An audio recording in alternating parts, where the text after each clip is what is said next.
You know what? You know what I love about these kind of conversations? This is the What? fact that we just gonna have a good time. Facts. We just gonna have a good time today. We are. But I want to welcome everybody tuning in to episode 4 of Keep It a Stack.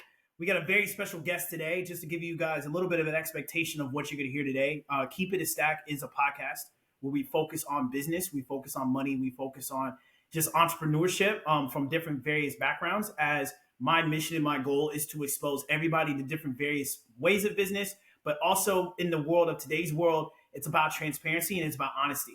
So I want this to be a fully candid conversation, and that's what we want to, and that's how we're gonna get this thing rolling. I'm like, I don't want to be professional. Of course, I'll try to, but at the end of the day, it's all about having fun. And today we have somebody who is the embodiment of somebody who has fun, but is focused as well. Her name is V. I want to let her introduce herself and what she does, and we can get this ball rolling. So V, welcome to the studio. Welcome to the podcast. How are you this beautiful Saturday? How are you today? I'm doing good. I'm so excited to be with you today. Watching you for the past, hey, I think I've known you for at least, it's been a year and a half. Year and a half. Dang, year and a half? Year and a half. It's crazy how you meet folk. You be like, oh man, I know this dude, I know this guy, I know this person, and then they ask you like, where did you guys meet? And you're like, I don't know, where did we meet? Like, where did we meet? Have the conversation, but I didn't mean to stop you. Please continue. No, no, you're fine. Saying considering I've been in this industry of network marketing for about almost 4 years next February, considering I had well, we didn't have we haven't had a physical encounter yet, considering we have not met each other in person. I would say that's one of the most beautiful things about networking, period, is considering being in proximity to certain people. It just takes like a couple of words of like, hey, like you should definitely meet this person, within our community to be able to come to something like this, like we do, a year and a half later, being digital friends. Exactly. Um, my full name is Kavisha Lovett. I am from a little small town called Alton in Illinois. I'm in the southern part of Illinois. A lot of people think Chicago. I'm like, oh no, I am not way up there. I'm actually in southern Illinois, where there are not tall buildings. We have a lot of cornfields. I'm 27 years old. I'll be 28 in December. I am a direct service person. I work with the elderly and people that are moving into their elderly ages within home health care. I am going to school currently right now for pharmacy and trying to possibly actually divert out of the medical field into mental health. Okay. So I've been doing some decision making within my lifestyle. I like that. So I like that. yeah, it's a little bit about me. We're at a point right now where we're getting ready to transition. We're getting ready to prepare ourselves for a proper transition. And I want to begin the conversation off in the networking piece, because in the world of business and in today's age, networking is something that people really don't take seriously. And so when it comes to networking, just to give a little bit of context before we begin, the way I look at networking is this: networking is not about going for a sale or for a close. When you're going to Mhm. network, it's an exposure thing. So when you break away, if you separate networking into two words, you got the net and the work. So think about a net. You got to cast it, right? It's like you're going fishing, just like a spider. You have to cast a net out there, and you don't know what you're going to catch. And I think a lot of times we are so focused on the location of where we're casting the net versus throwing the net out there first. A lot of times, like especially with fishing, just because you go to the lake and your goal is to catch all this salmon when you're going fishing, doesn't mean all that salmon is going to go and be attracted to said net. So sometimes you have to get comfortable casting your net multiple times to be able to get that catch. And then the next piece is the work, right? The work part of it is not just the it's not just the casting net and then networking. You're like, okay, cool, I got this person's contact and we're done. We've already assumed that we're going to start doing business. Not at all, right? It's also cultivating a relationship with the rapport that you're building. That's the work part. So if you can focus on the net and beginning better at learning how to cast your net, learning how to project your net, and then learning how to figure out what best areas or arenas in your own community where you can cast said net, then the second half you can get working on is the actual we're building a relationship with a rapport So for somebody like yourself who's in the Southern Illinois area, you're not in Chicago, right? You got a lot of farms around you. You're working with mental health people. You're dealing with the elderly and stuff like that. How do you go about networking? How does V look at it and go, okay, this is how I approach networking, and what are some things that have you seen that's created success in your networking journey, or like when you've networked, what are some things that you've seen successful in that process for you? I would say really realizing the different aspects of the people that you do have around you versus where other people are at, in the world. Realizing there's always like somewhat of a happy medium, as people want to say, when it comes to the stages of communication, right? Realizing a lot of the people that we do talk to on a daily basis, you will be surprised how much you actually connect with this person if you did. You don't even have to develop a full friendship, right? Just what a relationship necessarily is, even if it's through work, um, friendship, relationship, you know what I'm saying? Especially when it comes to family. Realizing that we are living in a world where things are changing, right? We just experienced a pandemic, a couple of years ago, realizing how much health has affected a lot of our everyday lifestyle. Um, Seeing that even with the pandemic, how mental health and physical health can go together, and realizing you don't necessarily have to be a certain age for anything to happen to you physically or mentally to Mm, put you in a different state. So realizing that even though I'm 27, there are a lot of people that are going through issues mentally that usually don't upon, people that are elderly until they're, in their 30s or 40s, depending on the era of when they were born, right? So I had to realize that age doesn't necessarily always matter. You know what I'm saying? It's a numerical process within our life, but it's not something that's always the biggest factor when it comes to networking with people. Um, having s- having empathy, I would say that over sympathy, realizing that there's a lot of the things that we see on a daily basis of things happening to people, from having a common cold, um, getting into the process of learning about mental illness, because we do understand, depending on your demographic, that um, your mental health isn't always necessarily measured on a correct scaling. And we're also learning that you don't necessarily have to be a medical professional to be able to, well, I will determine what could possibly be wrong with you. To get a diagnosis, you do need to go to a physician and be able to be clinically diagnosed. But realizing that if you're coming into a stage of learning things, because we do have resources now, especially for our era, you know what I'm saying? The internet is very big when it comes to connecting with people and realizing where someone can be in a certain state. Just because I don't see you every day, that doesn't mean that necessarily the things that you put on the internet cannot be um, a real perception of who you are, right? Because we get to pick and choose necessarily what you want to put on your personal profile. So realizing you can have depths of communication further than uh, physical communication, verbal communication is key to be able to network. exactly, and it's the mental health aspect is something that I think a lot of us don't. We've kind of compartmentalized mental health. We put it in Hmm. a box that, oh, mental health in the realm of networking is only something that can be clinically diagnosed. You've explained it so well that the fact that in the art of communication and networking, it's a multifaceted technique. It's a skill. It's a skill about it. There's an emotional aspect to it. There's a psychological aspect. There's a philosophical aspect to it. So the way that we go about networking and delivering that is something that I think a lot of us have to self consciously think about, because just like how you said, age is just a numerical value that's based on biology. That doesn't mean your age is going to always measure your wisdom level. Your wisdom, you can have a lot of wisdom and be at a young age, because your age is that numerical thing that's only biologically sound. But wisdom comes from experiences, it comes from people, it comes from your five senses, it comes from your mental faculties. So what I've been able to understand in the world of networking and keeping the tide of mental health is that one thing that we've, because of that pandemic that happened, what it opened up was a portal of information that people had to self actualize, like what is, and be able to internally reflect, okay, what's really the problem? Because everybody stopped. It wasn't just you, everyone stopped. And because everyone stopped, it forced everyone to go, okay, it's really all my fault.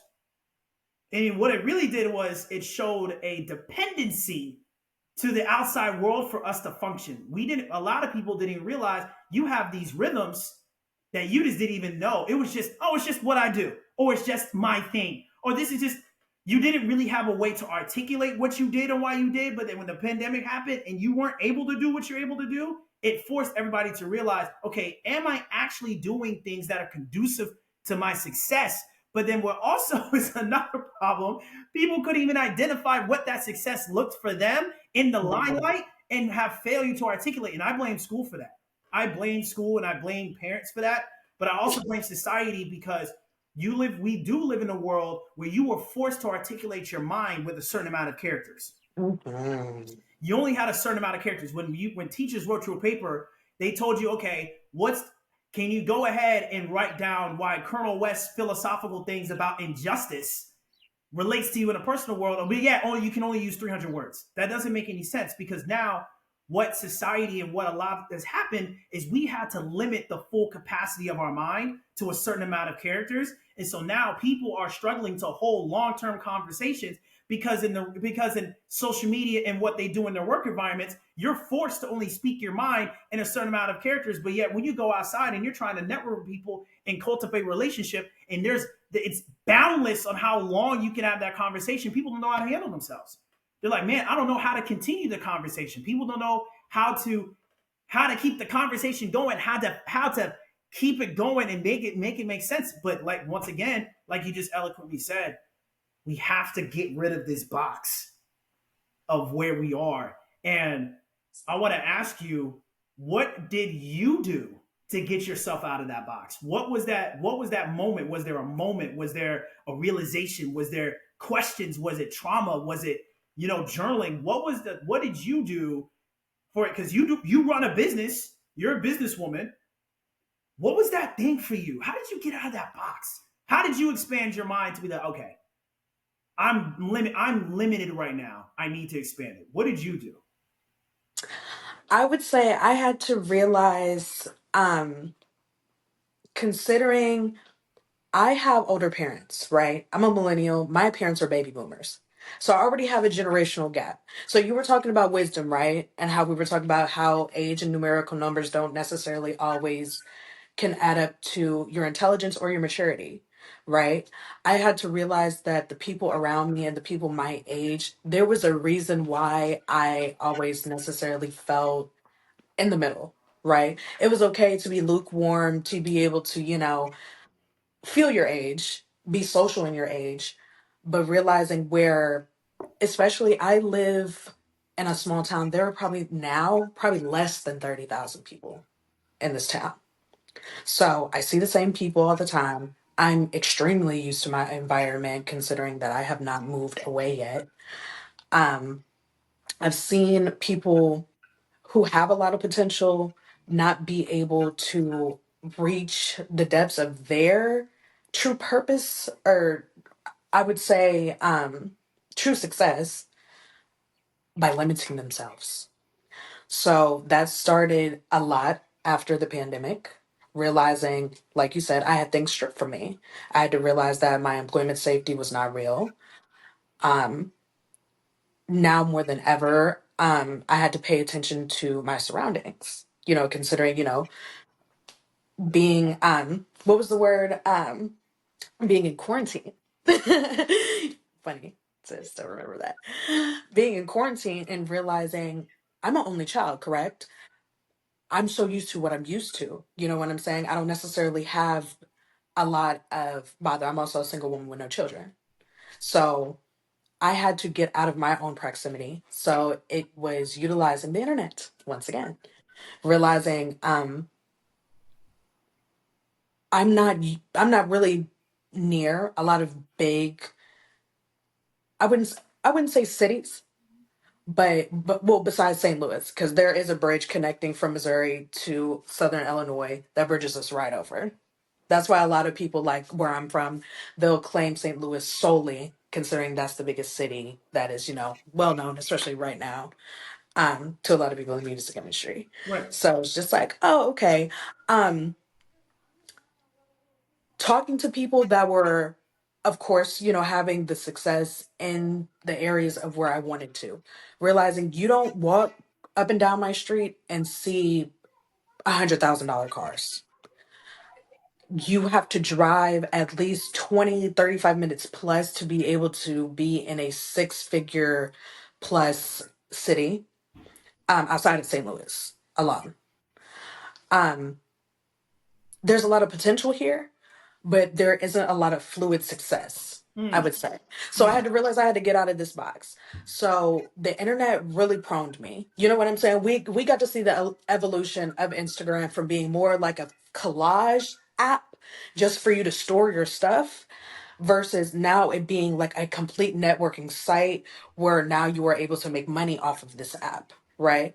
So, moving forward on, of course, getting into trading and realizing like there were a lot of people, especially now, coming into investing and realizing like, okay, you don't have to do things alone. You know what I'm saying? Like when you go to school, you come home, you're expected to, know, learn, come back and relearn. And even though you might do have people, within your classroom or within, your community, not everybody's on the same road, right? So it was nice to be able to come into something knowing that it was okay for me to be whatever age that I am and be learning off bat and not knowing anything. right. Um, Coming and realizing communicating with people, even if they do have an advanced age of mine, and there are still things that we are solely similar on that seems immature, right?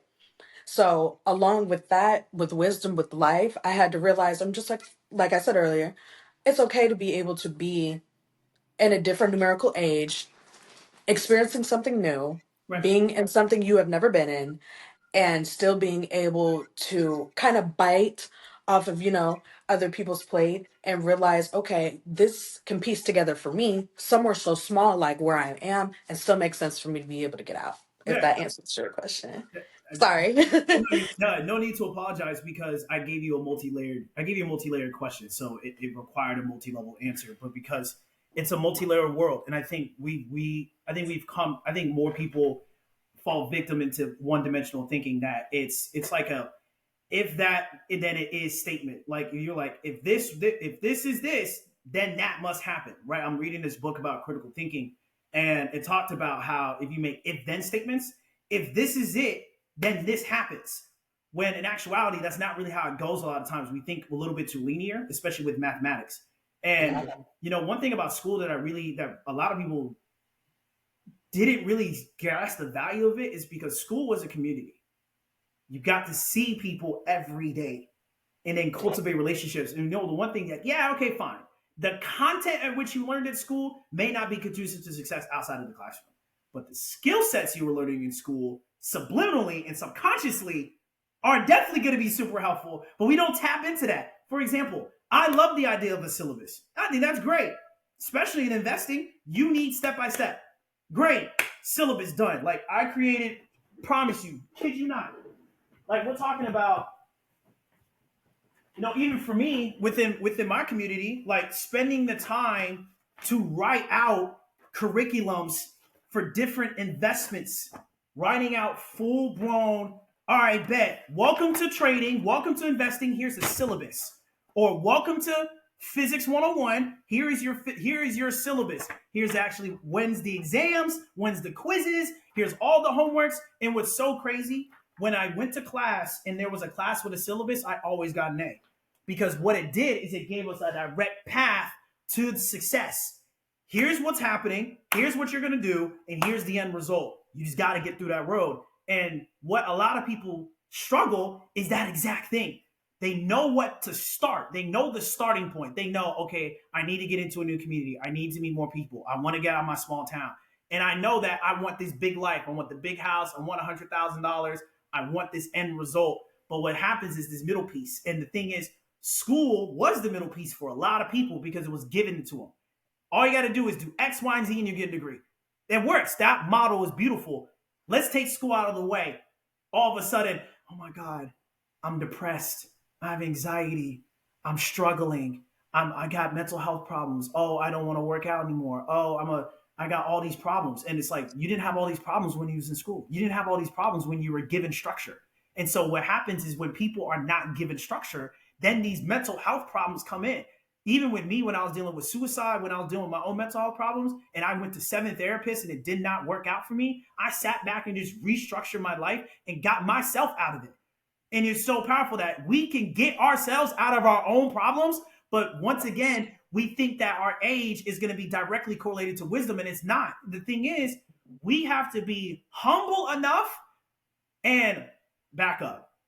People are scared of answering their own problems. You know exactly what's wrong with you. You don't want the answer to it. That's the problem. If you're going to ask a question, you got to be prepared for the answer, regardless of what it is. And Mhm. and what my friend just I was just having a conversation. My friend, I told her this piece of advice years ago, and I said, look, we all have our own individual roads that we're going down, but at the end of the day, for example, trading is the connecting piece because we need that fuel. We need something that we can pull off constantly to pull out of to fill into our own cups. And what happens is we a lot of people do not know what that is. And people, and especially in small towns, and you can attest, it's hard because you're only used to what you're used to seeing. And you think, oh, the only thing that you see is it. So you build this belief system in your mind that this is it for me. Okay, let's say in this small $30,000 town, that this 30,000 people town you're in, the richest person only makes $60,000, $80,000 a year. So now that cap or the law of the lid, John C. Maxwell, that law of the lid comes into play because the only lid that you see is $80,000. And you think that's it. You think that person is balling. Step out 30 minutes down the road. Go down 30 minutes down the road, and $80,000 is chump change. They just dropped that on a car. But people don't want to see that. People do not want to expand their mindsets because now they need that confirmation bias. They want that bias for themselves that, like, okay, is it really truly for me? You said it yourself. You have, once everything was stripped, and you're like, okay, cool. I'm 27, single, no kids, 30,000 people in my town. This ain't it, gay. This is not it. I know I'm built for more. And what I Mhm. do not support, and I'll say it like this, the one thing I don't support giving all of, and no, I'll say it like this.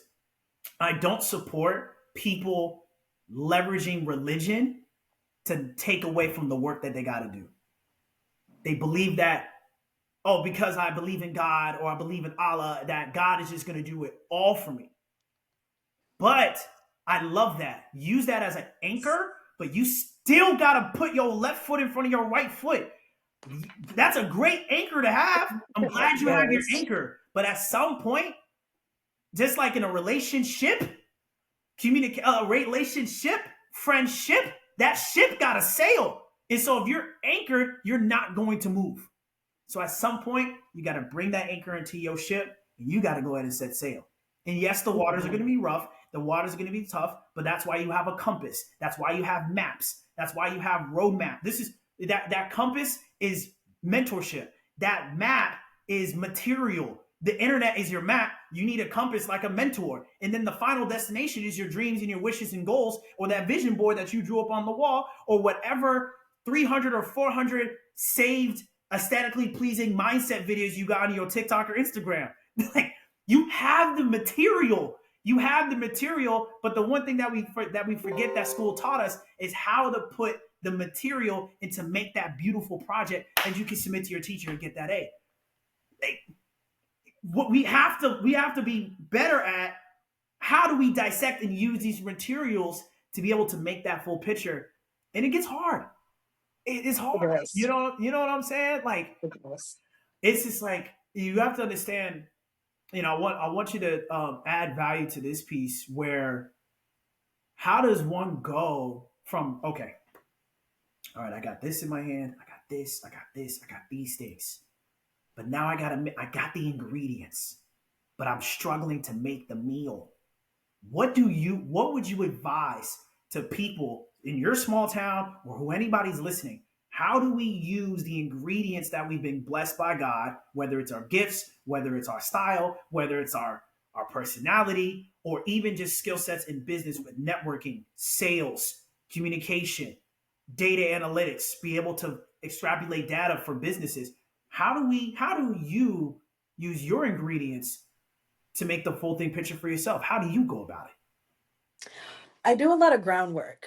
That's a great question. I do a lot of groundwork and realizing how do I go about having some type of structure within myself?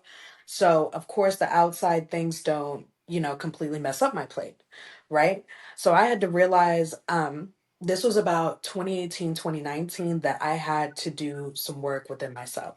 Everybody is highly aware that, we do not pick the family that we get to have and we are blessed with. A lot of people don't have any family. So, you have to give yourself foundation. Realizing what are some things that you feel like you are self-conscious about. We're going to roll it back to education. Okay. So realizing going to school, especially what they would say grade school, and seeing that a lot of children are not aware of the lifestyle that they're living in. They're aware of the lifestyle that has been given to them, Hmm. right? So I'm gonna break that down. So if you say you're here, like I said, less than 30,000 people. I'm going to school every day, not realizing just because somebody has, a necessary physical item on them doesn't necessarily mean that they go home to the status of their wear every day.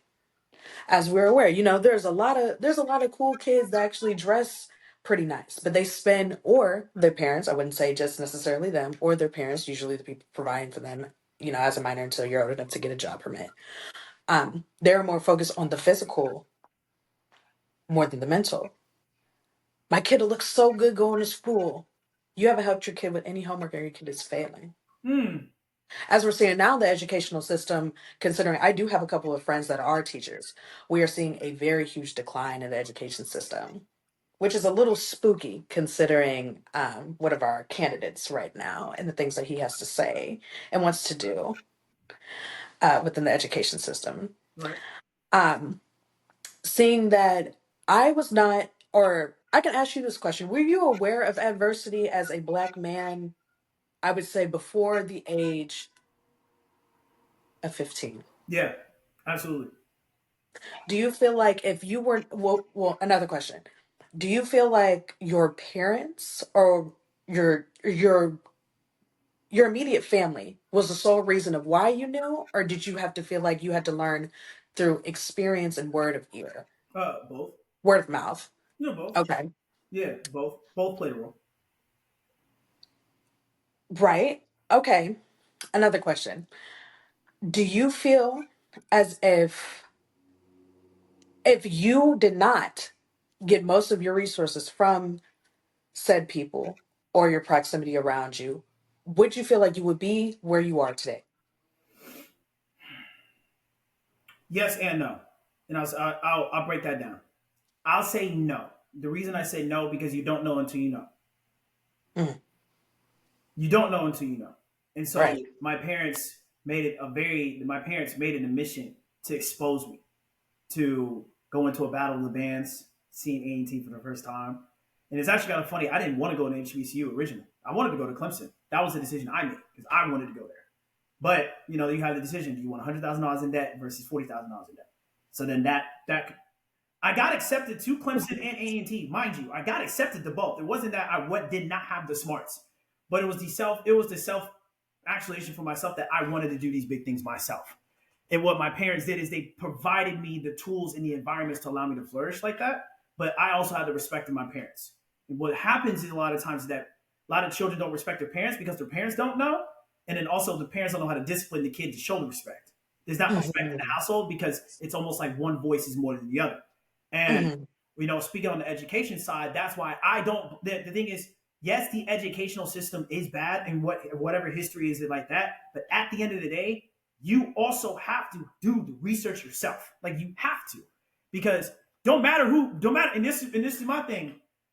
I don't care who the candidate is and what they say going to do to education. At the end of the day, all right, to me, I personally don't care because we have a responsibility to provide that wisdom.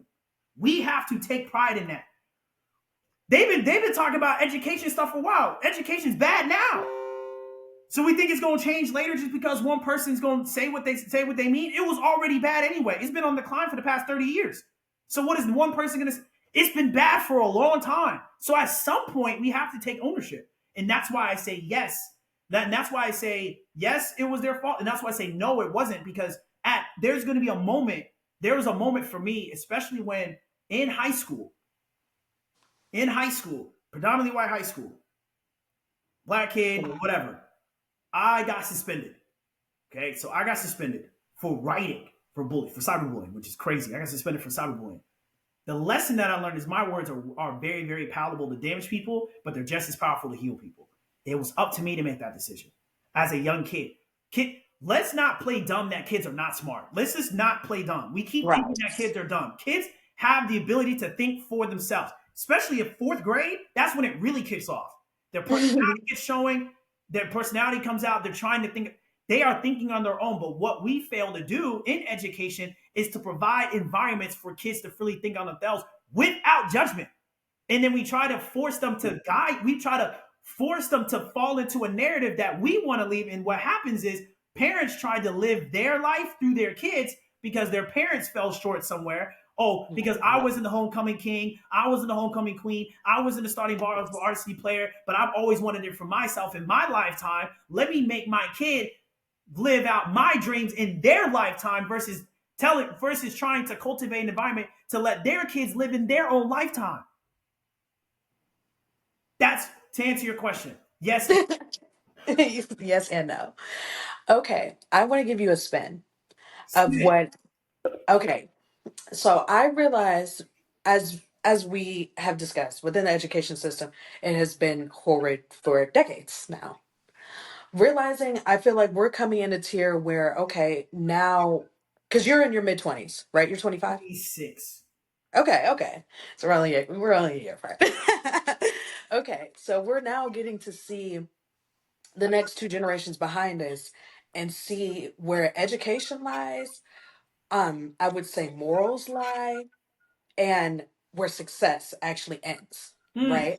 right. We had a lot of time to actually have imagination, right? Imagination. Like that SpongeBob, imagine. Yes, Yeah, imagination. yeah, yep, exactly. I'm with you. Even though, as we're seeing now, unfortunately, that there was a lot of hardship going on with the child stars that we grew up with on TV, Mm, but we had layers when it came to it. I feel like there's a lot of adultification when it comes to the new generation. It's like everyone pops teenager. It's like, no, teenage, I'm straight adult. I'm straight. I'm 20. I'm 21. You couldn't tell me I'm not grown, as we're seeing from physical, especially when it comes to girls. Um, I would say it's more hormonal when it comes to men, because it's just like, okay, you look at a 25-year-old man, you don't see a beard, you're a boy, right? And damn. now it's the whole hot thing. No, I swear. Be like, yeah, me too. You ain't got a beard? Damn. Like, no. All Right. right. You're No, but you're not yeah, it. I feel that. That's probably why parents focus so much on the physical image versus the mental image they was put. Okay, I'm with you. I'm following. I'm following. Okay, Yes, Ben. with you. Yes. Okay. So realizing that, of course, yes, the older generation behind us, we had to realize they had a lot of more authentic play within their life, right? Social media wasn't a thing, Mhm. right? You wanted to see people, you had to go see them. You wanted to catch somebody, you had to catch them in the act. There was a lot of leeway for people to be able to create even more of a identification of themselves with more physical, because you didn't have internet or reality to be able to characterize yourself. We went, There was no mediums in the way. yes, There was no medium in the way. There was no middleman involved in cultivating. that relationship and that authenticity. Okay, I'm following. Yep, Yes. gotcha. So seeing that we, depending on, the age of your parents, because technically I'm really supposed to be like 35. You know what I'm saying? I was supposed to be born in like 82. So realizing even a gap when it comes to the children that you're around. Because even though I was born in 96, I'm an only child, I have a big family. My dad is one of 17.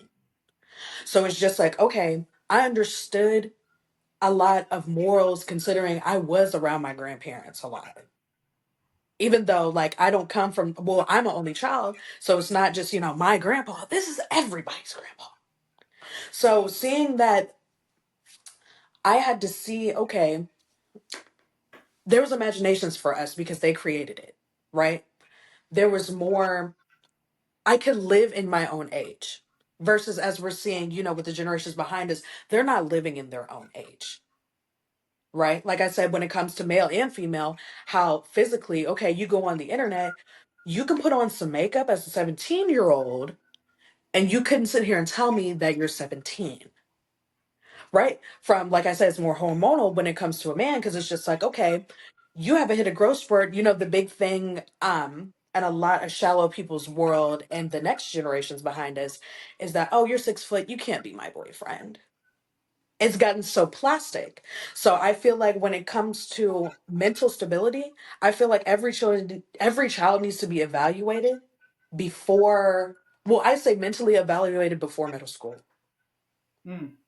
That's when, as we're seeing now, a lot of girls have started their menstruation cycle around that time, end of, grade school into middle school. That's more of the average.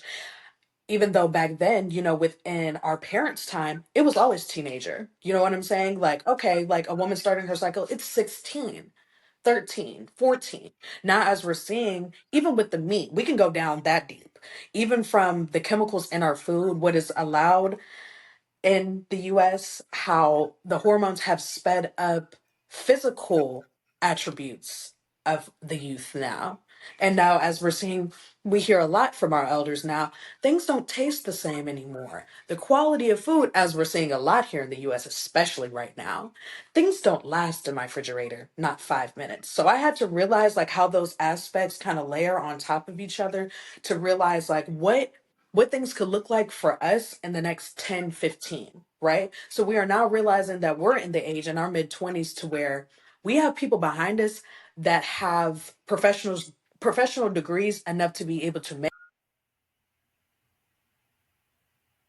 Ooh, now that you got a phone call.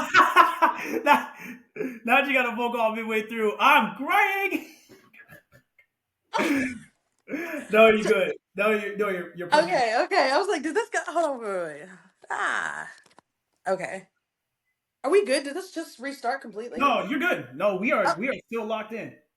oh, okay. Not that we're doing effects. Not, I didn't notice that. Okay, no, I'm sorry. you're perfectly fine. Okay, let me go back. Um, I had to realize that these things were able to layer on top of each other for me to be able to have a better lens on what life can look like in our age time. So it goes from, okay, like I was saying, this is the last thing that I was saying, was how now in our mid 20s, we are now realizing people older and younger than us can have a professional degree enough to be able to make something in the world, from physicians to lawyers to police. You know what I'm saying? Age doesn't really necessarily matter. Back to the numerical thing. So realizing someone who has been in a practice for so long can be able to be stuck in such a reality of where they when they once learned what their profession is versus the new things that they have to add onto the new life that they're also living in. So I'm gonna take myself for instance. So going to college, realizing you can step into that room and of course physically you can see a lot of people's age, right? But you will be surprised at when somebody would know by their age, right? Because people look at me, they're just like, from articulating to my physical, oh well, physical communication, verbal communication, they'd be like, oh, especially now, because supposedly us millennials aren't that smart, from what lots of people have told me, which is kind of very biased. They're just like, no way, you're only 27. Like, I said, maturity only matters with age, you know? Like, as we're seeing that, even when it comes to, physical appearance, like I said, I can put on a different outfit or change my hair, and you'd be like, oh, like you're like 22, right? Like, oh, okay. Like, even from your physical car, people be like, oh, okay, like you got a Chevy Ultima, like you're definitely one of those crazy new 21-year-olds, right? You know? You're right. No, and just the brand of car can put you at a different standstill of who you're supposed to be articulated as in this world. And Or you realizing, have a fancy car, got yourself Rolls Royce Cullinan, you 25, and right, they think you're and stripping. you're like, what do like? But no, Yeah. it's that it's the perspective. It's perspective. Hmm. It's It is perspective. perspective. It is Exactly. perspective. Did I answer your question?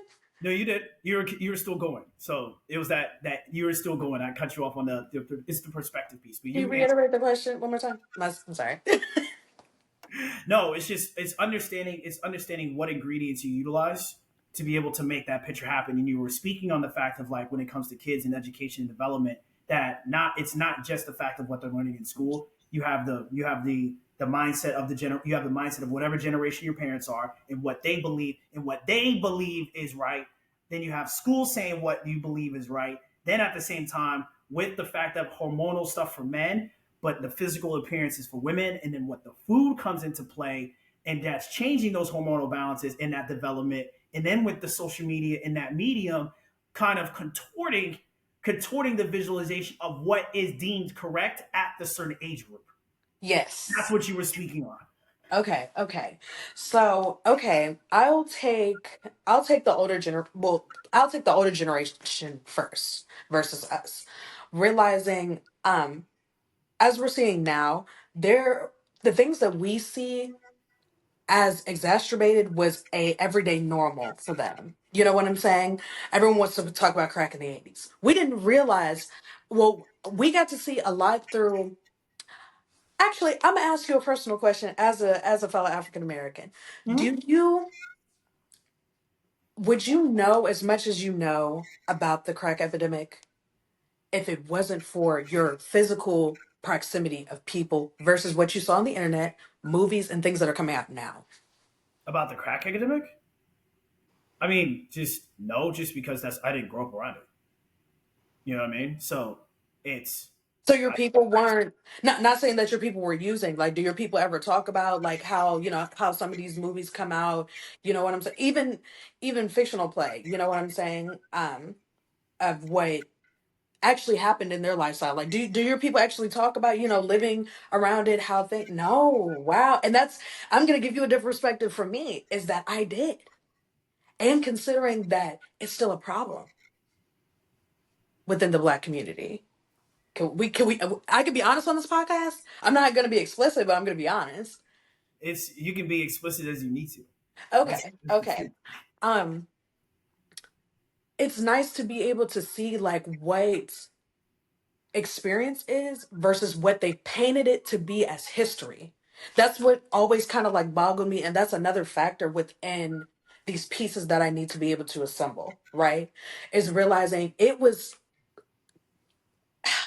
repulsive to go to school and to be taught this is what your history is and go home to the real thing. I get Yeah, to go home to the physical representation of what you're trying to teach me, and I have to live in all of the things that were unfinished, right? So realizing that you still have people that are addicted. We're seeing now how things have exacerbated, especially in the black industry. I mean, and the music industry within black people, of how overdoses are big right now. And understanding back that is a mental problem, right? So mental health wasn't necessarily as exacerbated within the 70s and 80s, correct? Now we're getting to see, like, it was. really late 90s, early 2000s, where it's just like, hey, mental health is a thing that people need to like realize. Like, there's a reason why your grandparents are still doing coke. There's a reason why you're not able to remember anything. There's a biological reason to the narcotics that people are using, that why you have an effect within birth rates, birth defectives, and how we're moving, especially as millennials. Let's take it back to 2013. You had Molly, you had ecstasy. Weed's been big, right? People been smoking, right? People were kind of hushed. Outside of alcohol, everybody is highly aware. Most teenagers experience drinking within their teenage years. You know what I'm saying? 16, 17, like you're learning how to drink. Okay. So coming to, like I said, 2013, 2014. What? I was about no, 2014, I was like 15, 16 years old, realizing we were aware of what to cope with, but not realizing the damage of what it can do. Right? We're just like, okay, a lot of us, it was a shush shush, especially being black, of like what your parents are doing at home. You know what I'm saying? Most black homes are like, hey, what we do in the house stays in the house. Like, don't be telling your friends about what we do. You know what I'm saying? It's like a parent thing. I'm not a parent, but like going into other homes, you know what I'm saying?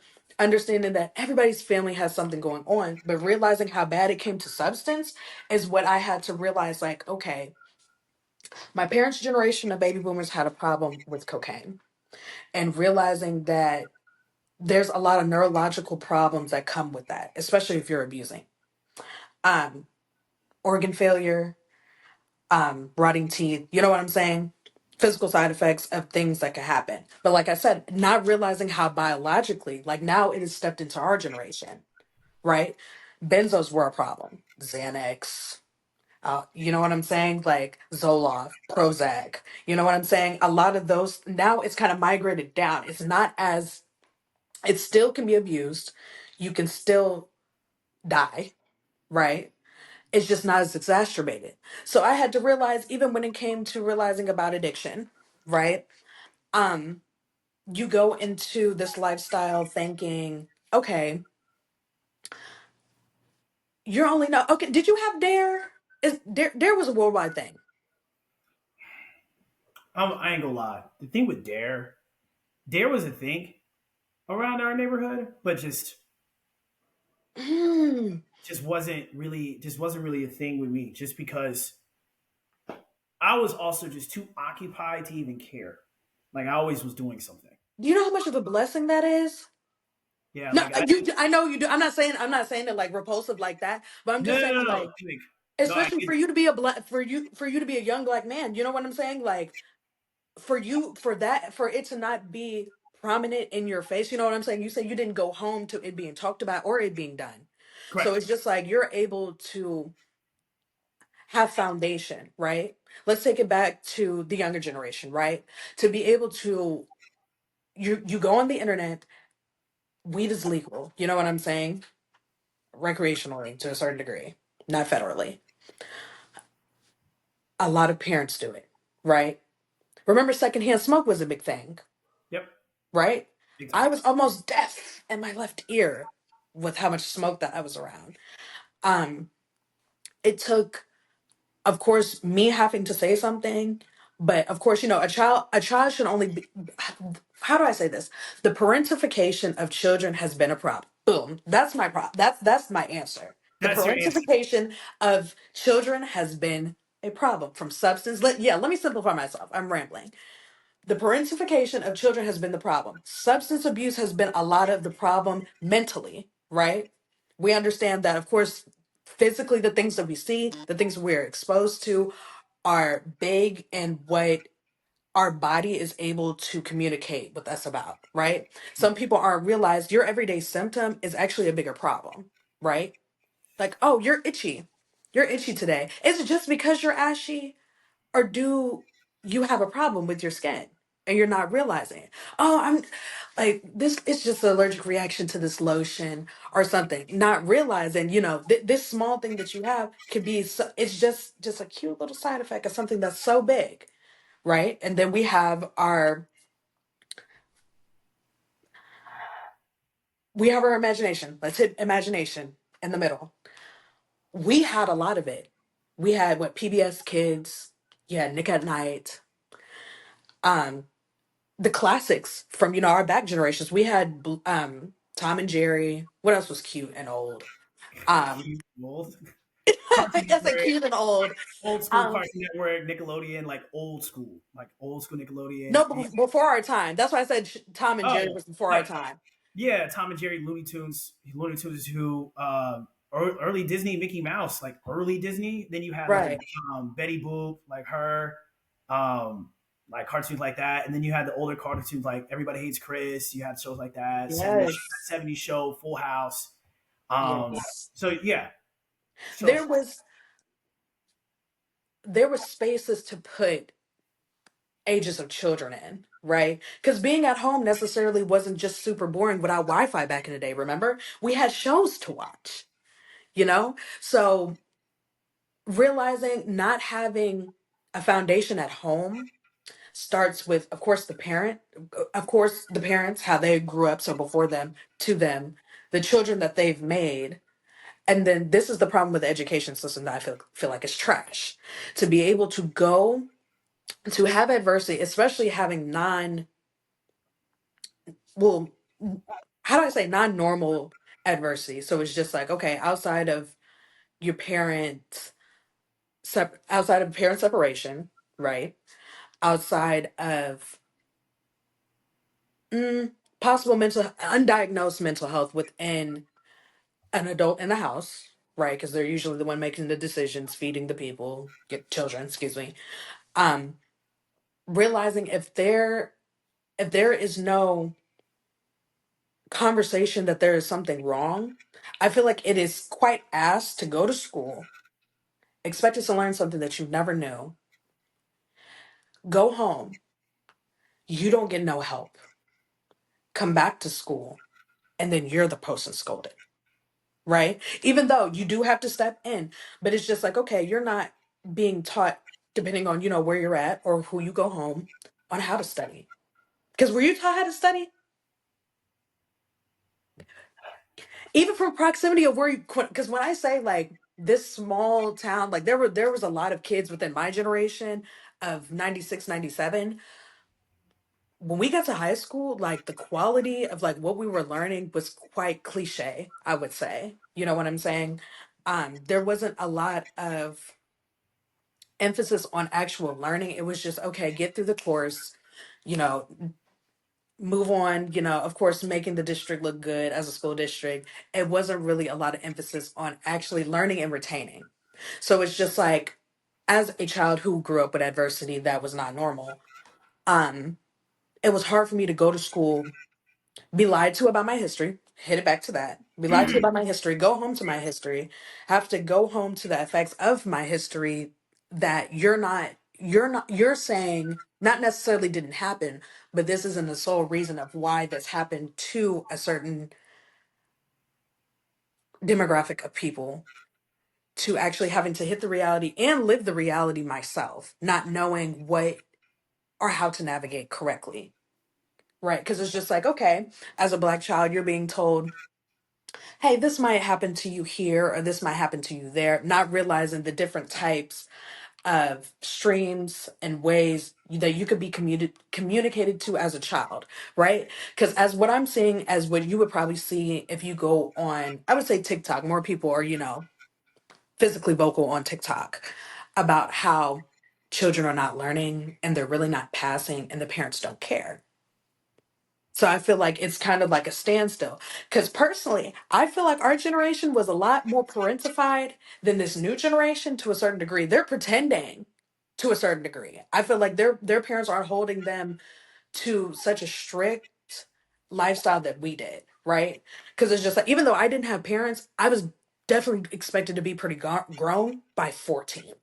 Like, hey, you get, like, of course, you've been left home before 14 years old, so you know not to answer the door. You're highly aware if you do go out, because I feel like, because technically it is legal for you, as long as there's adults that consented to children drinking in the home, that they can drink, right? I think it's 17.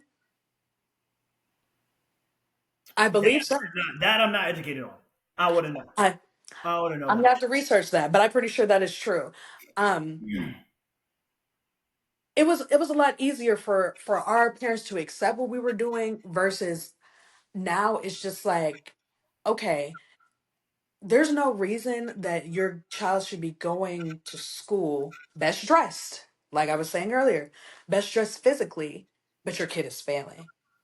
Your kid is what's it called? Truancy? Your kid is on the truancy list for not going to school, and you drop them off every day, and you don't know where your kid is. It's accountability. So I'm starting to see like, okay, personally, especially where I'm around, a lot of these kids, they are bad. And when I say bad, as in they're not just physically hitting people, is that they are mentally declining. I have kids at the bus stop smoking a blunt. I'm like, what? You're in middle school. You're about to go to. I was like, oh, okay. You're a seventh grader. Seventh grader. It hurts to see. So I'm trying to realize, okay, I don't want to sit here and just like turn a blind eye. Like I felt like I wouldn't say to a certain degree because we got a lot of hints. You know what I'm saying? We were like driver's ed class. I'm pretty sure it's mostly nationwide. For during your driver's ed class, you are shown the effects of drunken driving, being on any type of narcotic or anything, and what could possibly even what a wreck looks like. It gets explicit to the point to where you are able to actually see like what a dismembered body possibly can look like or a dead body at the scene, right? I feel like outside of Dare for us, like we just get to see, of course, you go to the parties, people are passed out, all right, but they're not dead. You know what I'm saying? Unless it gets to an extreme point, I feel like I'm gonna ask you a question. Was there anything that was extreme that happened in your high school times? I would say high school is when things kind of get a little extreme. It could be, I would say, outside of a car wreck, because we know like they said one person within each graduating class, at least one person passes away from a car wreck. So outside of a car wreck, has anything extreme happened in your high school years? Besides them banning yoga pants, Mm, that was it. that's another topic. That was it. That was the only extreme thing. I saw I didn't really see it, but I heard stories of like an FBI raid that happened outside of school, but it was to somebody like that. But outside of that, look, you're talking to somebody who's very privileged to be at this position. And I had that's why when you answer the question of would you be where you are today, and I can say confidently yes, if it wasn't for it, is because I didn't have my first sip of alcohol until I was 19. I didn't lose my V card until 19. I didn't smoke until I was 19. You know what I'm saying? So I didn't. My high school had straight like A's and a couple B's. Graduated with honors, ran track, state champion, did marching band, got into 11 colleges based off of my smarts, not my athletics. So you're talking to somebody, and then growing up in a majority white high school, the only problem we probably had was just like kids wearing Nike Elite socks with Sperry slides. You know what I'm saying? And then Sperry's. and you talk about like why was your kids go to best dressed? I won best dressed in high school. I was the best dressed in high school. So I don't have a lot of comments to the environments of different households, especially in the black household, because nobody in my family's been arrested. Everybody in my family is married. No one's been divorced. No one. We never fought. I never saw anybody hit anybody. I was always surrounded in two-parent households. I didn't know what a single parent lifestyle was. I didn't know what that was. It was only until I went to an HBCU until that stuff got exposed. So Mm. my lifestyle was the white picket fence suburban black kid lifestyle. That's exactly what it was. Was I ignorant to history? No. Was I not ignorant to it? No, because we still went to the Martin Luther King museums. We still did family reunions in Detroit, in Seattle, in Atlanta, in Georgia, in Florida. Like we did that stuff. So I didn't. My exposure into what you're speaking on, the education, was all by self research and all by just viewing it, and becoming a YMCA camp counselor at 16 was the first time, like in the summer, where you saw the remnants of the household and the child, because the kid wasn't excited to see their parents when they got picked up. Mm. That's when it got shown. Versus when they called, when they came in, when they saw you, Everything you told them to do, they listened without a heartbeat. But the moment they left you, you can see an entire energy shift when it was time to get picked up from their kids, when their parents came to pick up their kids. So that was my exposure to like the household stuff that you're speaking on in your environments, and how kids are able to extrapolate different pieces of data and be a sponge. And Mhm. we fail to realize that children are a sponge, and so you have to understand that that kind of programming, even though you might not be programming your kid directly, you're programming your child indirectly of what's acceptable. And so their analysis of what's acceptable, and it's so funny that we were going to talk business and money, but we're talking about kids and education. I like this. So it ties. It all ties at the end of the day, because people don't take action on business ideals because of what they learned as a kid is what was acceptable. Like, okay, the only cap of what I believe is acceptable is getting a 9 to 5 job, because that's what I saw my parents do. And then when you talk about drugs and things like that, then what I also believe that schools are doing are way more hands-on with indoctrinating children of what is acceptable. So then now you have kids, the teacher's telling you one thing and the parents are telling you a different thing, so you don't know who to trust. And so then the school comes in and says, okay, we're going to take your kid away if you don't do X, Y, and Z as a parent. But then the parents like, I don't. But the parents like, well, I don't want my kid to be learning this information in school because you're not teaching them proper information. And the school turns around and says, well, you live in this certain district, you can't go to any school that you want to. Or you want to go to a different school, you need to go ahead and pay that fee. But guess what? You raise in a neighborhood where that fee is not accessible. You don't got that kind of money to go send those kids to a privatized institution or to just a better school that's not indoctrinating. So now you're stuck as a parent. You're like, okay, what do I do? So then at that point, now I got to turn to sex, love, and drugs to make extra dollars to go try to get my kid an area. But then my kid is looking at me saying, okay, I'm a prostitute now. I sell drugs. I'm a hustler. I do dope, or I rap music about tearing up my neighborhood. So now my kid is like, well, you got to do all these extra things to get me to a nicer school, but I'm seeing you do the complete opposite of what I'm learning. Now I'm Causes confused. so much confusion. Now I'm confused. And now because I'm confused, I'm gonna now do adolescent things of I either gotta grow up and now I have to get rid of my adolescent years, or I gotta find substances to chemically change what's happening up here to deem things that are acceptable. Hmm. And so now I have to turn to other forms of reliancy that happens. Yes. And then so but to answer your question, I just didn't see it. I'm not gonna say blessed, that'd be very inappropriate to me to use. I was privileged not to see it. I'm grateful that I didn't see it, it gave me the opportunity to at my older age in college to be able to see that firsthand, secondhand see it. And so then at that point, then I came to understand it. And that's why I do business now, because now I understand it. Like, it's still in my belief, 2 parent households are always better than a 1 parent household. I will die on that hill. I don't care who you are. We can scrap.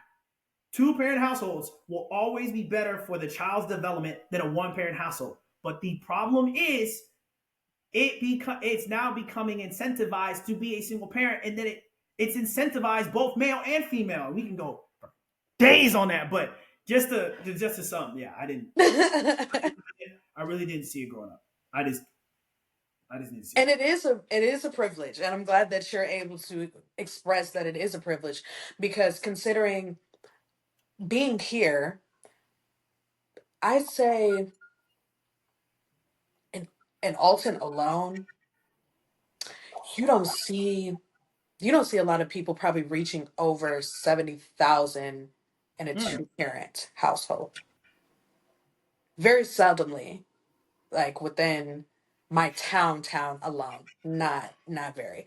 So all those factors that you said definitely kind of hit a child, all at once. Ooh. Since we're speaking on it, let's talk about this for a second.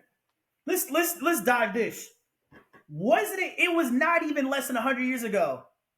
Not even less than 100 years. You got to think about what we're talking about is the development of 100 years. 80 years is a generation. What they say, 80 years is a generation. They call it a generational block. And then there's four. There's Why? 80 years, and then there's 20-year segments, and then there's 4 years that align with presidential elections. And you can really go presidential election by presidential election, Democrat, Republican. Look at the difference of what happened if you really wanted to dive into it. But here's something that I understood. You almost got made fun of if you was a single parent back in the day. From what I read in history, It was not cool. When you look at black neighborhoods, it was the thing to have a two-parent household, and it was affordable. People don't want to talk about that. It was affordable. It was affordable to be in a single income household, and because of that, and I don't know where people get this belief. It like for men were cool going out and going to work. They was fine with that. They was perfectly fine because you know what they came home to? They came home to their kids and their woman there doing those duties. There was not a problem at all. Everybody was cooling. That's why we love our grandparents because they Right. were around, because it was cool, and everybody was cool with that. We all knew what it was. There was this societal norm. This is it. We Gucci. My man works. I'm at the crib. I got two kids, maybe a dog, if we can afford it. And we're cool. And then the media is like, this is the American dream. So we was Right. fine with that. And we was cool with that. It wasn't until certain communities did not rely on government anymore. When black towns and stuff like that were getting built, we were doing the American dream, but you're not American, so we can't let you have that dream. So what are we gonna do? We need to implant psychological things to steer you off that path a little bit. Let's Agenda. do war on drugs, welfare, crack epidemic, abortion, music, media, corporate. These are all systems. These were all systems designed to steer you off the path of what was righteous. And now, even to the point where the Bible or being Christian is almost anti Semitic. So now by saying Lord, Jesus is Lord is now becoming an anti-Semitic rhetoric. It's an anti-Semitic trope, according to some people. So now at that saying, now you take faith and religion out of it. Or now what we can do is say, hey, we got money. You as a school need funding. You have to teach these things in order to get this funding. And Mm-hmm. now, because this is where you talked about not learning history and stuff. It ain't about what information they don't want to teach. It's about they have to teach certain information so the school can keep running. So now you got a dilemma. Now you're in this big societal dilemma. Once again, who do I truly listen to? What is truly correct? What is truly righteous? What is truly accurate? And everything can be called misinformation nowadays. I don't care who you are. And then with the emergence of technology coming out, I don't really need to learn from you, gang. I can go to where my information is available and accessible in my hands at any point in time. And Right. so you're the millennial generation. I was the test bunny. I was the test guinea pig generation. We tested every single social media platform that the next generation is using now. We got tested first. Did. They did baby boomers and stuff. Y'all gonna die anyway. Yeah, anyway. You're gonna pass away before it even works. So we need a generation, and then it's us, and we're like, oh my god, do I spank my child? But I'll get ridiculed if I spank my child. We was getting ass whoopings growing up, and we was okay with it. But once Right. again, but there's that level of respect and understanding, and now it's like, don't respect your parents, respect this thing, or hey, Mm-hmm. now let's take away. And I'll speak for black men, for example. Let's kill every single good male role model.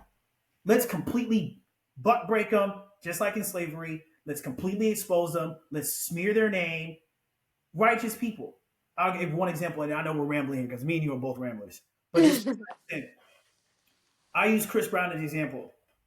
People still to this day do not let that man go. What happened with Rihanna? Right. But yeah, he's the most generational. He's been consistent for 2 decades generationally. But yet, because of one bad incident with somebody who's now making way more money than him, they will still hold it over his head. Yes. Okay, cool. Okay, well, Kanye West, call him crazy. Yeah, he said some crazy stuff, but yeah, he's a generational talent musically, and all the crazy stuff that he said that got his whole name smeared is now being shown in the public light.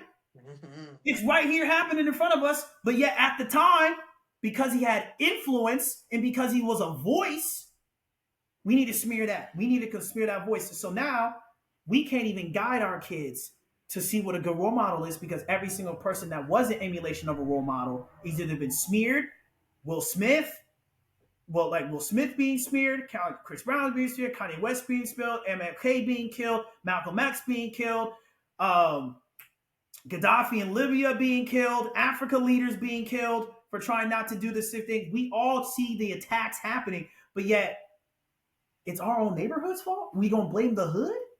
But at the end of the day, the hood didn't even exist. The hood was built. Hmm. And now because people don't understand that the hood didn't exist, it was a built thing. You think this is your reality, and it stems back to all we talked about in the beginning. See the roundabout. It also Hmm. talked about in the beginning of what ingredients can we utilize to make something happen. But then we also have to understand that the exposure and stepping out of our own way, getting out of our own way, and be like, yo, this might not really be it. Please get a flight to Dubai. Your whole world would explode.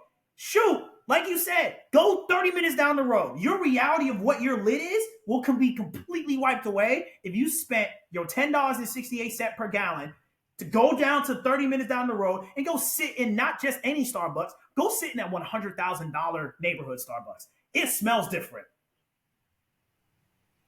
But like you said, people don't want to do that. People want to stay inside that reality because Hmm. now that comfort factor comes in, and then they're scared of what their mental health is going to be when you expand it. So, Right. but that this it Right. all ties in. But I completely cut you off, and I went on a little rant. So that's on me. So that's No, no, no, because the people definitely need to hear that. And I second everything that you said, because it's just like I said, now we're getting to the point where we see the mental aspects of the different generations, how substance abuse has been a problem, how mental abuse on top of what the substance can do to your brain physiologically, I think that's the yeah. word.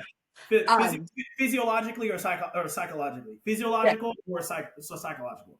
yes, both. And how now we're trying to understand what a social norm is. Shout out to my sociology professor. She shifted my entire life. This was 2015. This was spring semester.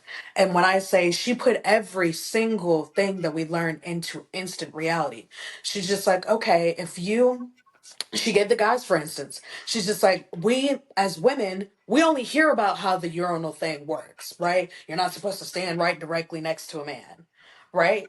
To the point to where now it has happened with women. I feel like it's really awkward for it to be a row of bathrooms and you go to the one directly next to me, right? You would just only think as a man, women don't think about that stuff. You are in there, kissing and putting on lipstick and doing your hair and all this other, feminine things that guys think that we do. To the point to where we don't understand how things can move within a social norm. You know what I'm saying? Holding the door is more of a courtesy thing more than just a gender role thing. Because you can't sit here and tell me women don't do it too, right?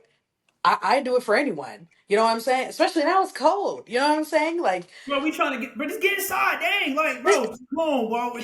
We're both cold.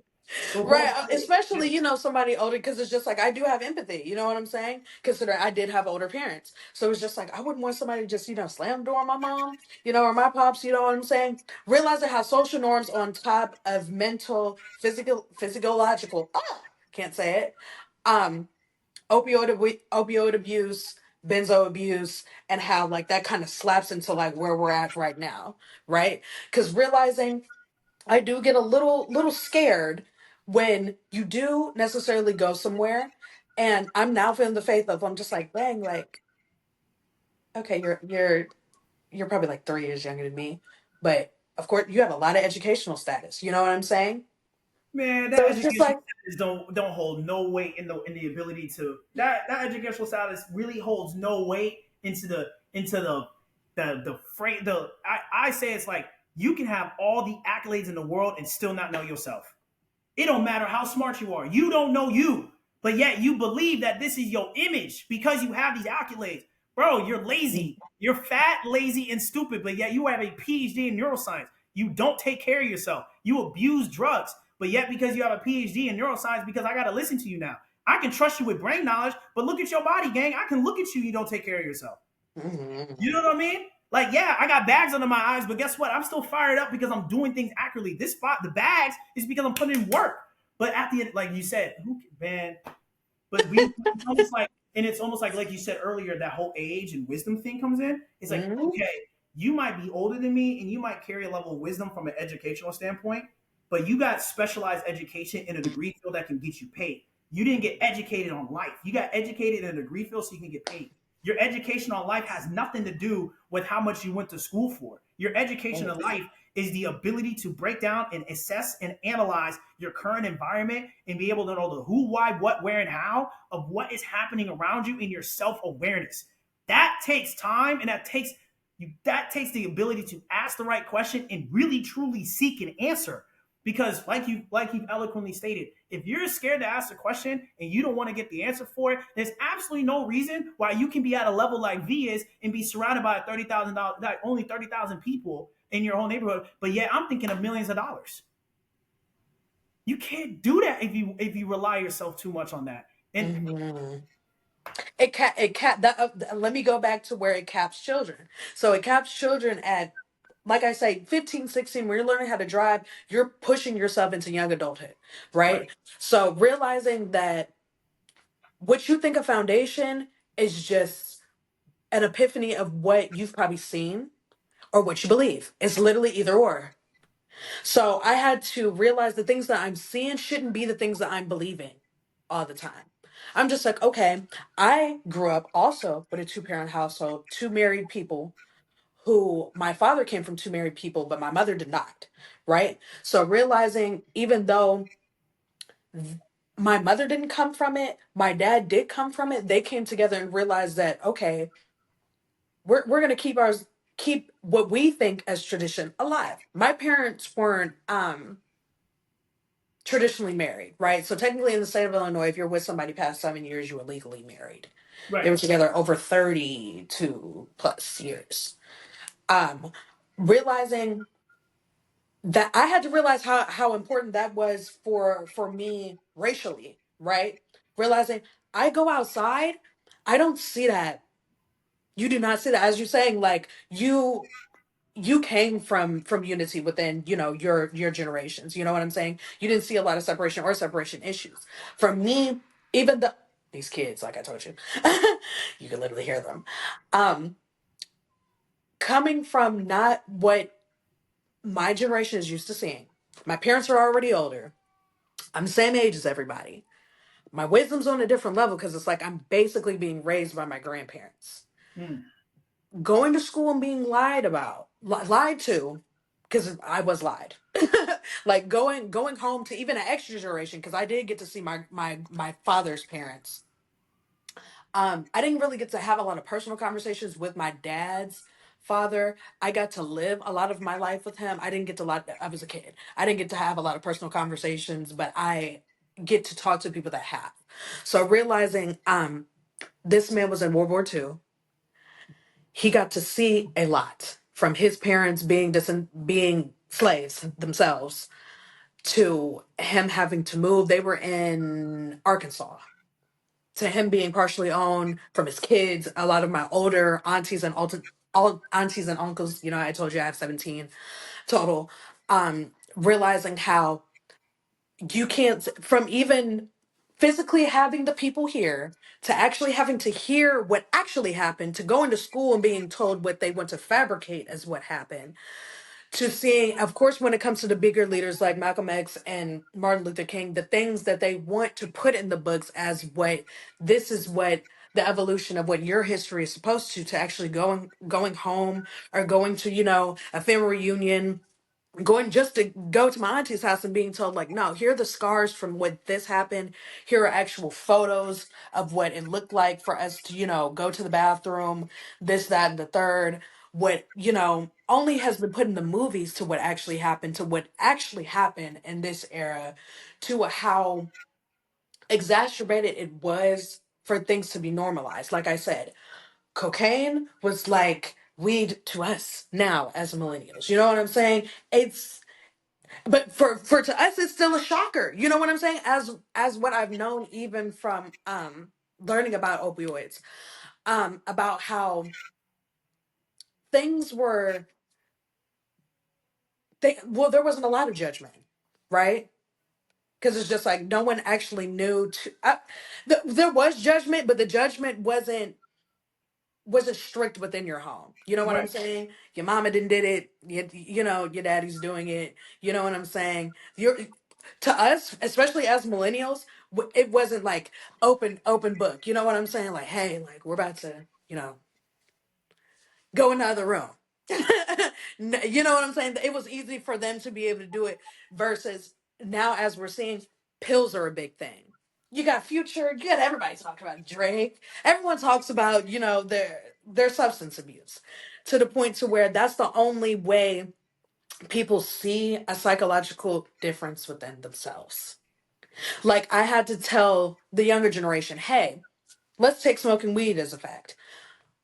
If you read, especially if you go to a dispensary now, if you read it, they always give you instructions and directions on how you're supposed to proceed with your high. 2 puffs, you're supposed to wait. 2, 3 puffs, you're supposed to wait. Now you got the epiphany of trying to look like something, right? You got these big old blunts and what are they called? Paper leaves. Yeah, Yeah. leaves. What do they call? Anyway, these bigger blunts, right? Realizing that just because you have so much does not mean well, it means something different to everyone, right? It's just I need this much of this product to be able to feel how I want to feel versus people not realizing what a tolerance actually is, right? It's just, oh, if I don't you saw on here? Yeah. Oh, you were froze for a second. Realizing some people don't see what their actual tolerance is. It's just like, oh, if I don't smoke this much, I'm not high. Not realizing that the entire time it's like, hey, probably like the third, you're probably not even a fourth through what you're using. You've been high. So it's to the point where now people aren't even realizing what it takes to do. I wouldn't say damage because it is damage. You know what I'm saying? There are healing properties to it to a certain degree, whether what you're using, how good of a product that you're using, you're doing some damage to your body, right? You're not some it's to the point to where people not even realizing the damage, right? Because you couldn't tell me um if it wasn't instantaneous like fentanyl, right? It takes like, like a grain of like sea salt. It takes like one, possibly like a half of that. Knock you straight. For because I was asking in class, because we had someone come in and talk about Narcan. And I asked her, I'm just like, okay, if I was selling something on the street, what is the point of if the point is for me to make money and have more customers or more our customers that pay more for it, wouldn't I want to keep them alive? She said, no. Your point is to let everybody know that what you have works. Not to keep the people alive, not to care about their health. It's just to attract more customers and to know that the fix is fixing. And that really hurt my heart to hear because it's true. Because it's just like, okay, So we now you almost tie that to modern day medicine. oh, you don't even want to talk about non-Western medicine with me. Like, you really don't want to talk about it with me. Because being in the class and realizing, do you know, I'm going to have to, Ritalin, if I'm not wrong, is more, is in the schedules with, I think it's in an addiction schedule with cocaine. If I'm, no, because cocaine technically is a schedule one. Um, I know it's up there. And to Yeah. think that was a thing for us back as like well, not necessarily adolescent, as young children. Um, it was like an instant cap. We even knew as kids he's on Ritalin. Isn't that to zombify a child to realize that that stuff is that strong? I'm just like that is insane that this was given to children. Like as we were learning about schedules, I was just like, huh. I was like, oh, okay, and now we're seeing the effects of it. And Memory problems. intermix it with false diagnosing ADHD and ADD. Mhm. Yes, yes. This The is exacerbation of that has caused a lot of an issue with what we're seeing today now with these new generations behind us millennials. It is nasty. It's nasty. Because, like I was just saying a couple moments ago, they're not even, one, they don't even know how much it takes for them to even feel the effects. They're not reading directions, not understanding that strengths and pills come in different forms, realizing what a real and what a fake is supposed to look like. It's scary. It is honestly scary. Even though we didn't even know that bad. We didn't. We were just like, oh, okay, you got you got Xanax, right? So it's just like, okay, we were highly aware of the colors. Not what most of us could barely convert. So you couldn't tell me you actually knew what zero point 0.3 grams looked like outside of just a pill. I'm over here learning this stuff now, and I'm just like, oh, we were so lucky that a lot of us are here. Oh, we're so lucky. Mixing it with alcohol, blacking out everywhere we went. Then Molly came into it. Sprinkle.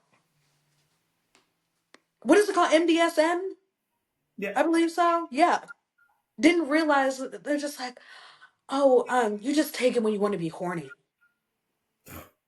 I thought that was ecstasy, which basically what Molly is in a crystallized form, right? I believe yes. so. Hmm. So not realizing like what that can do, especially we're just not emphasizing on a human brain doesn't develop until you're what, 25. Yeah, I had a conversation about like the human brain, like the physical brain stops developing at 25, but the mind itself is always changing. Yes, yes, yes. Oh, add sprinkle this on, sprinkle this. Drug problems. Then you wonder why women can't get pregnant. And then you wonder Oh, why men got erectile dysfunction. Then you wonder why men got erectile dysfunction. Then you wonder why women can't get pregnant. And then women turn around and blame men for not getting them pregnant, but then men blame women for being not. Then it's like now we're gonna introduce honey packs to get you mm. going and rhino pills, and then it's like and then women gotta take extra hormonal stuff so that they can produce the bodily things that is to carry to conceive. To conceive, even Yes, conceive. yes. Oh, but well, wait. If you don't stay with that man, we as the government will pay you. Hmm. But no, Ooh. you know what? They don't want to blame it. It's like, oh, but I blame social media. Hmm. But boy, if you And then now we're seeing, with the Roe v. Wade overturn and realizing that I'm gonna put this real short because I can go on about those last two topics that you just gave. exactly. I personally feel like we do not realize what can happen within a human body, right? So I have a thing called PMDD, right? You've probably heard of PMS. You probably heard of what's the PCOS. You probably heard of those two terms. PMDD is a little bit more scarce of the two. Realizing that my brain is not able to keep up with the hormone fluctuation within my menstrual cycle, which causes things to exacerbate. So it's just like cramps are times 10, migraines, irritability, a lot what could happen. This is how I personally feel. Bodily health matters, period. For men not to be able to feel the fluctuations of what a woman can feel, I don't necessarily feel there does need to be consideration. Do I need to be treated different to a certain degree? Yes. Am I still a human? Yes. Do I still need to be able to realize what my own fluctuations is to be able to communicate it as a human person? Yes. Do I need to be able to come to some point in your life to be able to verbally tell someone, if even if it is your parents, your significant other, your children, why you possibly are acting a certain way for a certain reason? Yes. Is it hard for you to be able to get diagnosed? Yes. Is there a problem with the diagnoses? Yes. Because you get everything else besides what the initial problem is. Of course. So I feel like if you come here and you decide you want to have a child with someone, is realizing you do not know the brain on that person. Hmm. Realizing it takes very small to change everything, Yep. right? As we realize it, even with infectious disease, even when it came to COVID. You know what I'm saying? For me to wake up one day, when I got COVID, because I got COVID twice. When I got it the first time, I was wrecked.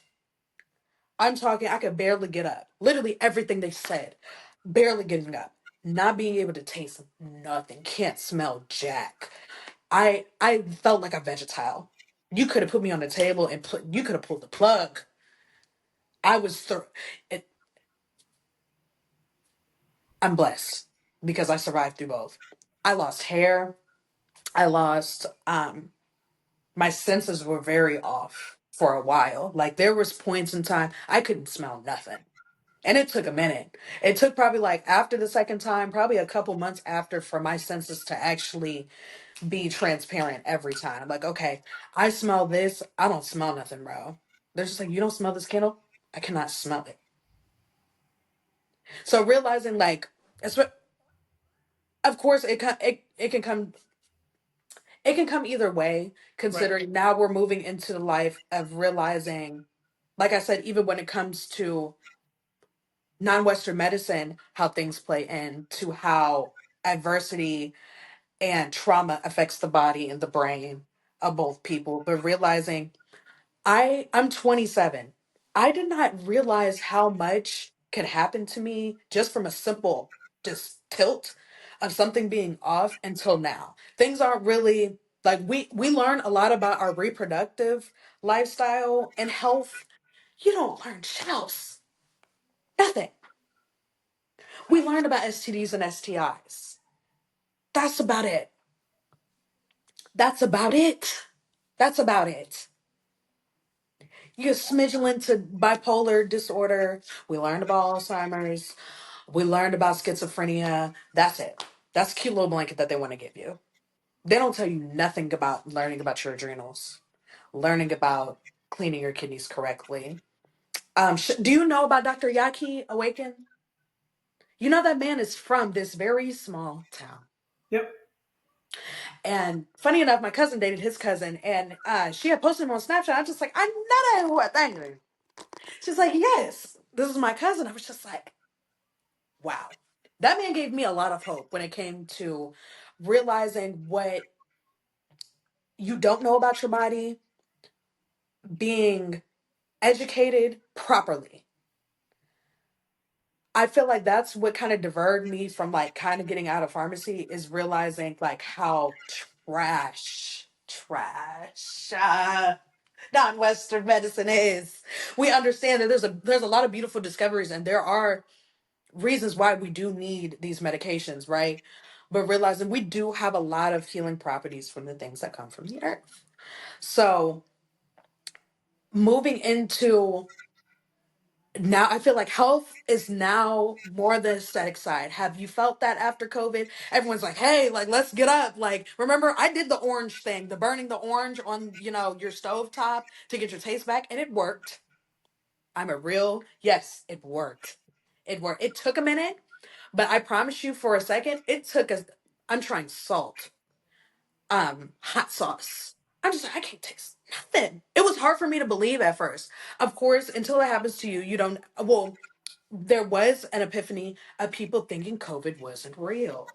Do you know I spoke to a couple police officers during an altercation at my home during COVID, and these motherfuckers had the audacity, as I cuss again, to tell me that they didn't believe in COVID. I said, there's no way that you've, on any other instances, nothing related to COVID, that you went into another home and believed that this wasn't real. As a professional, you're seeing people die. I'm pretty sure you pulled up to a couple of scenes of people dying necessarily from COVID, and you're telling me it's not real. It shocked me. So when I had to realize like there needs to be a conversion of how people dealt with their mental instabilities, that's what kind of gave me the tools to be able to navigate within network marketing and a lot of other things of me learning about skincare, realizing that your impeditory system, your skin, is the largest organ on your body, and realizing your skin is really the last resort of your body telling you what it needs. So going back to the realizing of using something and not realizing that you're actually in a moment, right? Like I said, when it came to the marijuana, you mentally think, if I don't smoke 3.5 grams, I am not high. Not realizing you've been binge eating for the last hour, you've had the refrigerator open. Um, you couldn't tell me what you ate for breakfast yesterday. Um, What you've did I have for been breakfast yesterday? Just kidding. no, no, I'm like, hey, what do I even know? right, Jeez. right. No, I'm just kidding. I had a breakfast burrito, but I know that. That's But so I'm just, but funny. no, I'm just joking. I'm joking. No, it's like that. It is like that. But realizing, um, coming into this and seeing now we're not now we're not the necessary prompts of the trial, right? We're now seeing the generation behind us, and we're just like, hey, like, unfortunately, yeah, I have to see the downfall of our childhood as we're seeing everybody go down. and Everybody, and what's even everybody. insane, the people who ran the play, you know what they're looking at the next generation and saying, it worked. They did. They're just like, it works and it's working, and we're gonna make a crap ton of money on it. Yes, We're gonna make a yes. crap ton of money. I was blessed to not have COVID. Never had it. Wow. Never have it. Because you know what I did during COVID? I worked out every day. I went outside of my house and ran. I did calisthenics in my room. My whole family got it, not me. Because I kept staying active. Because the one thing that they didn't say on all the publications, all across the media, you know what was the one thing they never said? Stay healthy. Keep working out. They never said get healthy. They never said that. They always said get the vaccine. Hmm. They did, but they never said, oh, make sure you eat these decent foods. Make sure you keep your body active, because a body at rest is just as dangerous. When your body's resting, that's when your body is most vulnerable to diseases and messing your stuff up. Your body is a natural deterrent. I don't. The last time I took medicine was when I had a peanut allergy and I had to take a Benadryl. But that's for an allergy that I have. Like But over since I haven't been to a over that I haven't been to a doctor in damn near 4 years. I haven't had a doctor checkup, physical checkup in 4 years. Why? Because I understood in my head two things are true. If I go to the gym and eat the right foods, then my body must be healthy. And if I don't do these things, if I don't take these drugs and keep my mind sharp, then I have to be healthy. I don't need a doctor for you to tell me that, because, like you just said, if your skin is the last resort to tell you if you're sick or not, how are you gonna tell me how I am? It's me. I wake up and breathe in this body every single day. But yet, some people, like you said before, they don't want to trust that. They don't want to trust their belief that, like, yo, wait, you really? Hey, man, you got a headache? You know your headache is not. You got a headache. You don't need the Advil, gang. You need to set your phone down. hmm Or you just haven't drank enough water today, G. That's why you got a headache. You just haven't drank enough water. Oh, you know why your stomach hurts? Because the last 5 meals you had was In-N-Out burger. You haven't had a single slice of fruit or a piece of asparagus in months. That's why your stomach hurts, G. Oh, wow. You know, dang, why do you feel physically weak? Well, dude, when was the last time you chosen to put your body through stress called a gym? So you don't know how to deal with stressful situations because you haven't put yourself in a stressful moment. So you don't know how to deal with it. And so then you got to turn to these medications that prescribe you. You need someone to give you an excuse for why you don't do what you need to do. hmm And I think people turn to medicine, people turn to social media, people want to point fingers at politicians and blame them, but not blame themselves. Right. You know why you're not happy? Because you don't know how to talk to people. Let's just call it a spade a spade. You're lonely because you don't know how to make friends. You don't remember last eating breakfast because like, last you don't. You don't know these things because you don't want to look into yourself first. You want to know you want the whole universe to work in your favor, but your inner verse is messed up. You struggling inner. Man, you need to focus on your inner verse versus your universe. The universe will come later. Yes. Once your inner verse is Gucci, all the you'll go, oh my gosh, I didn't even know that was around you. All those problems, like you said about the kid, like all of that stuff. And Hmm. we will, and I would love to continue the conversation. We definitely need a long part two. We need a long We do. part two. We need a Yes. long one because I think there's a you you open the door because I want to speak COVID with you. Hmm. I want to speak COVID with you because I have a lot of thoughts behind it. Me too. A lot of thoughts behind it. Definitely want to speak education a little bit more. Hmm.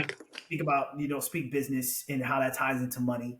And talk about those mental faculties. But to sum up, first of all, I just want to say thank you because holy Thank cow, you. nah, this was a fun one. I like this, Yes. and I want to say thank you to that.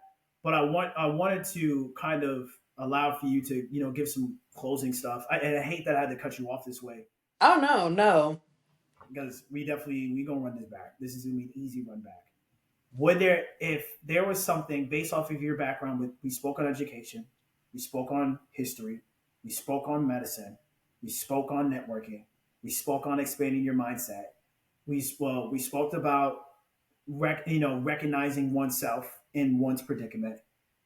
If there was something that you would want people to walk away from this conversation in the wisdom that you've been able to provide today, and I really hope people like really heed to what you were saying because that was a lot. It was a lot. That was a lot to soak in. When you were like, "Oh, do you freeze?" No, I'm just listening. I'm like, I'm trying to soak it in myself because I'm like, because this is stuff that I didn't really know, right? What would you say to somebody who's going to watch this and go, "What's my next step?" What would you tell them? What is your next step? What would they do first? I would say Or even where to start? Because we talked about a lot. Where do we even start? Where do we start? What is V's plan of action? What is your call to action to those who are listening today? What do you think they should do? I would say figure out where you are at in your timeline, especially when it comes to the people that you were raised, people that you qualify who have raised you, right? So if it was your parents raising you, take the its and pieces of their history and how they went throughout education, wisdom, and execution of what they possibly wanted to do. You take that and you put it into your own senses. A lot of people are going to have their biggest judgment of what they feel like you should do with your own life. When you get out of the house, if you're living, with people who are very doubtful, if you are in the community, give yourself isolation, realizing that if you are not used to being alone, it's going to take some adjustment. So if you are a night owl, sometimes I am considering my stress gets me up in the middle of the night. Cortisol, LOL. We'll talk about that in part two. Is cortisol. Um, Giving yourself something to stimulate yourself to feel comfortable enough to do something. So I feel more productive at night. You know what I'm saying? If I'm rested, I can get up in the middle of the night. I don't necessarily like being a complete quiet home if it's just turning on waterfall sounds. Get yourself in a happy medium to where you're able to focus. Take your bits and pieces from your people, make it make sense to you, put yourself at a plate where this makes this time frame of the day you're you can get everything on the schedule done or on your to-do list done. Don't bite yourself about getting things done every single day. Make progress. Progress. What does it say? Progress over. No, it says progress makes progression, right? Because nobody is perfect. I don't like when people say that. Progress makes progression. Okay? You do not want to end the week after week after week. Time waits for no one. We're all aware of this.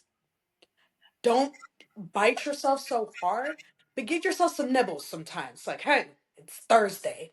You haven't done anything this week. Let's make today count and tomorrow. And maybe you're going to have to add in Saturday and Sunday. to make this count for you and make the ratio make it look like something. So, not biting yourself, getting yourself a nibble, taking what you need from your people, giving yourself a routine of whatever throughout the day for you to get those things done and get them done, and giving yourself grace at the end of the day. There needs to come to a point in your day, every day, where you are uncontactable. You have a phone for a reason. Get on TikTok and look up how people customize their phone. You can't sit here and tell me that this thing isn't a mini computer and you cannot sit here and flip. We've been stripped from a lot of creativity, right? You know, I was a Tumblr kid. You can customize everything. Now we've been so stripped to like, oh, okay, you don't have an iPhone, you're lame. Like now, from what I know, every person that has an Android lives life large. Can you not tell me that's not true? Because they get to customize everything. They're so free spirit. Every person I know, they're so into them.